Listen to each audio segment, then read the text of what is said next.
Hello mga idol. Ah, Ganyan pala kasipag si Diwata pala dati. Kaya noon pala, yun kinikwento niya na talagang pag out niya daw sa trabaho, talagang suma-sideline siya. Ayan mga idol, tingnan nyo. Hello guys, magandang hapon. Hapon na naman pagkatapos ng trabaho natin.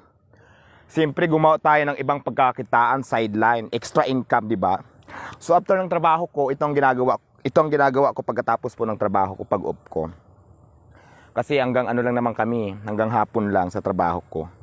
Ngayon marami pang pwedeng pagkakitaan dito sa Manila pag masipag ka lang. Ipapakita ko lang sa inyo. Ayan, nandito ako sa, hindi ito probinsya, Manila din to. Ayan, marami ka dito pwedeng pagkakitaan. Pakita natin. Ayan ha. Ayan. Ayan. Ayan siya. Napapunta na ako. Medyo matubig eh. Ayan oh.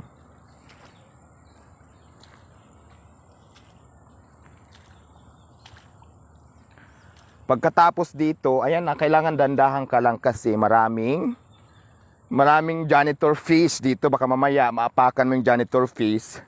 Mag-away kayo. Ayan. Nakikita nyo ba yan? Bangka, di ba? Ayan oh. Bangka, yung bangka na yan, puro kangkong yung laman niya. Ayun. Ayoko nang pumunta doon kasi nakaputi ako ng damit. Ayan po, nakikita nyo yan. Ayan. Pagkatapos po niyan ay binibenta ko yan. Dito na tayo mga kangkong yan guys oh. Kangkong yan. Pero syempre kailangan doon tayo kumuha sa gitna dahil nga malalaki yung kangkong doon kumpara dito sa gilid. Dito maliliit yung kangkong, ayan oh. Maliliit yung kangkong. Sa gitna medyo malalaki at saka malulusog, ay doon ako kumukuha.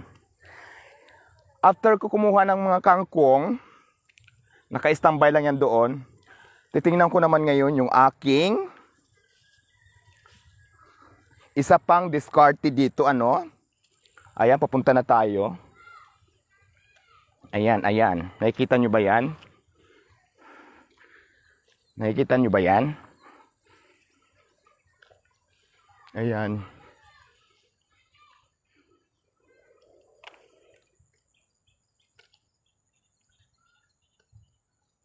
Ayan, yung umuusok na yan, hindi yan vulkan guys ha. Ano yan, uling. Ganyan mag-uling, tinatakpan yan. Tapos, pag wala ng usok, mga 1 day na siya, wala ng usok, kaya inabot siya ng 2 days.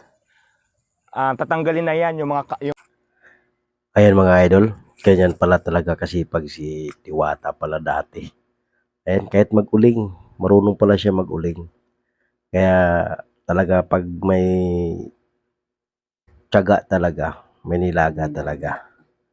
Ayan mga idol, panoorin nyo ulit. yung mga nakalagay sa taas, kasi tatanggalin na yung uling. Pero kailangan muna wala na siyang apoy para make it sure na maging uling na siya, hindi siya kahoy hindi siya kahoy. Ayan. Dito sa baba, ayan. Pasingawan din to, may umuusok din dito. Pasingawan ng usok. Kasi kailangan guys, para dire-diretso yung kahoy sa loob, kailangan may mga sumisingaw, katulad niyan sa itaas, di ba umuusok? Kailangan may sumisingaw dyan para dire-diretso po yung apoy. Pag wala nang umuusok dyan guys, pwede mo na siyang buksan, ilalagay mo na sa sako at i-deliver mo na sa mga suki natin sa palengke, ano?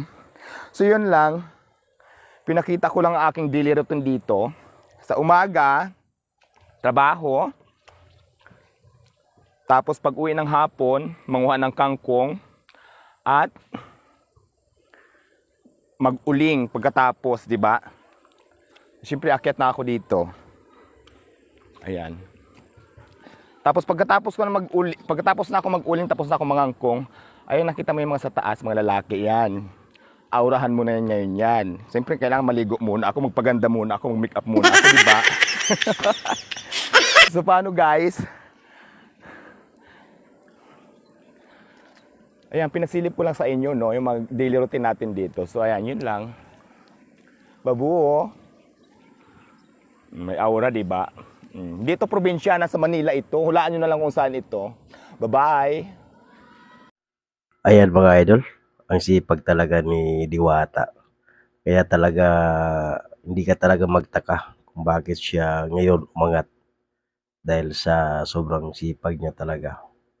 Talagang ano siya, hindi talaga siya nawalan ng pag-asa na umangat sa buhay. Kaya kayo mga idol, gano'n din kayo. Tiyaga lang, talagang ano, kasi yun yung kasabihan, 'pag may tiyaga may nilaga.